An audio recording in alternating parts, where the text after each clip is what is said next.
అధికారంలోకి రాకముందు అమ్మఒడి పథకం ద్వారా ప్రతి తల్లికి బిడ్డకు మేలు చేస్తానని చెప్పి అమ్మఒడి పథకాన్ని దుర్వినియోగం చేశారని ప్రజలు అనుకుంటున్నారు. దాని మీద మీ అభిప్రాయం? ఒకటి, జగన్మోహన్ రెడ్డి గారు గతంలో ఏమని చెప్పాడు తెలుసా అమ్మఒడి గురించి? నేను ఎంతమంది పిల్లలు ఉంటే అంతమంది పిల్లలకి ఇస్తా, అందరికీ ఇస్తా, మీరు పిల్లల్ని పంపించడమే స్కూల్కి లేటు, నేను ఇచ్చేస్తా అన్నాడు. ఎవరు? ఈ జగన్మోహన్ రెడ్డి. ఆ రోజు మాలాంటి వాళ్ళంతా ఏమనుకున్నారు తెలుసా? ఏంటో విద్యలో ఒక విప్లవం ఏమన్నా తీసుకొని వస్తాడేమో, ఈ విధంగా మాటలు చెప్తూ ఉన్నాడు, చేతల్లో కూడా అదే విధంగా చూపిస్తాడేమో. ఎందుకంటే ఆయన ఎలివేషన్ సాంగ్లు వేసుకునేవాడు. అప్పుడు మాలాంటి వాళ్ళు నమ్మారు.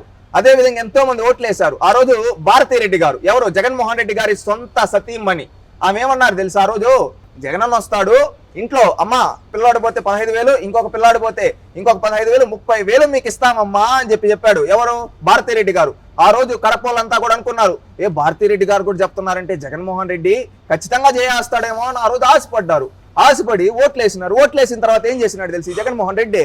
ఆ 15,000 అది కూడా ఏమంటే కరెంటు బిల్ రాకూడదు, బైక్ ఉండకూడదు, ఈ విధంగా రూల్స్ పెట్టేసి ఇంట్లో ఒకరికే ఇస్తా, ఇంకొకరు ఇంకిద్దరు ముగ్గురు బిడ్డలు ఉన్నా కానీ వాళ్ళకి ఎవరికి ఇవ్వడు, ఒకరికే ఇస్తాడు. అది కూడా దాంట్లో కూడా ఏమంటే కటింగులు ఏంటంటే ఒక సంవత్సరం ఏమో 15,000 ఇచ్చాడు, మిగతా అన్న సంవత్సరాలు 2,000 3,000 కట్ చేసి 12,000 13,000 ఈ విధంగా దాన్ని అర్ధవడి చేసాడు. ఈ విధంగా ఎంతో మందికి 3 నామాలు పెట్టేశాడు ఈ జగన్మోహన్ రెడ్డి.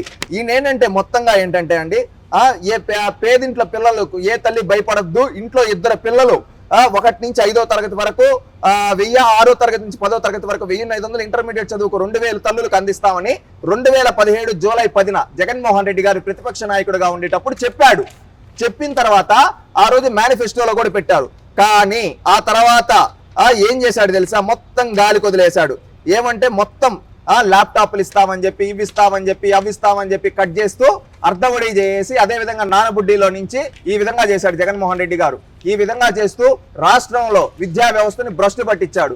అందుకని తెలుగుదేశం పార్టీ ఏమని చెబుతూ ఉందంటే, రేపు వచ్చిన తర్వాత ఈ జగన్మోహన్ రెడ్డి గారు అమ్మఒడిని అర్ధవడి చేసి ఎవరికి రాకుండా నాశనం చేశాడు. అందుకని రేపు తెలుగుదేశం పార్టీ అధికారంలోకి వచ్చిన వెంటనే తల్లికి వందనం కింద ఇంట్లో ఎంతమంది పిల్లలుంటే అంతమంది పిల్లలకు 15,000 ఎలాంటి కత్తిరించకుండా 15,000 రూపాయలు వాళ్ళకి సహాయం చేస్తాం. ఇంట్లో 2 పిల్లలుంటే 30,000, అదే విధంగా ముగ్గురుంటే 45,000. ఈ విధంగా ప్రభుత్వం నుంచి సమాంతరంగా ఇంట్లో ఎంతమంది పిల్లలు అందరినీ సమానంగా చూస్తాం, ప్రభుత్వం తరపున మా బాధ్యత అని చెప్పి తల్లికి వందనం కింద ఇంట్లో ఎంతమంది పిల్లలుంటే అంతమంది పిల్లలకి 15,000 అందించేదానికి తెలుగుదేశం పార్టీ శ్రీకారం చుట్టబోతుంది. ఇది ప్రతి ఒక్క తల్లులు తెలుసుకోవాలి. ఎందుకంటే ఈ 5 ఏళ్లలో మీరు ఎన్నో సమస్యలు పడి ఉంటారు. ఎందుకంటే ఈ జగన్మోహన్ రెడ్డి సచివాలయంలో సంతకం కావాలి, వాలంటీర్ సంతకం కావాలి, స్కూల్లో సంతకం కావాలని ఎన్నో సందర్భాల్లో తల్లుల్ని తిప్పించుంటారు. గుర్తు చేసుకోండి అమ్మా. అదే విధంగా ఇంట్లో కరెంటు బిల్లు ఎక్కువ వస్తుందనో, నాన్నకు జీతం వస్తా ఉందనో, జిఎస్టీ రిటర్న్స్ అనో, ఇవ్వనో అవ్వనో ఎన్నో సార్లు కత్తిరించేశాడు. ఈ అమ్మ ఒడిని అర్ధవడి చేశాడు. అదే విధంగా దీని మెయింటెనెన్స్ కోసం, దాని మెయింటెనెన్స్ కోసం అని కట్ చేశాడు. ఇదన్నీ గుర్తుపెట్టుకోండి. మిమ్మల్ని మోసం చేశాడు. ఒకప్పుడు చెప్పిన మాటలు వేరు, ఈ రోజు చేతల్లో చూపించేది వేరు జగన్మోహన్ రెడ్డి. అందుకని మిమ్మల్ని మోసం చేసిన జగన్మోహన్ రెడ్డిని ఓడిస్తే ఎలాంటి లాభం చేకూరుతుందో తెలుసా? మీ ఇంట్లో 2 పిల్లలుంటే 2 పిల్లలకి ప్రభుత్వం తరపున ఒక్కొక్కరికి 15,000 అందబోతుంది. ముగ్గురుంటే ముగ్గురికి ఒక్కొక్కరికి 15,000 రూపాయలు అందబోతుంది. ఆ విధంగా మీ కుటుంబంలో అందరూ పిల్లల్ని సమాంతరంగా చదివించేందుకు మీకు ప్రభుత్వం సహాయం చేయబోతోంది తెలుగుదేశం పార్టీ హయాంలో. అందుకని ప్రతి ఒక్కరూ ఆలోచించి మే 13వ తేదీ తెలుగుదేశం పార్టీకి ఓటేసి రాష్ట్రాన్ని గెలిపిద్దాం.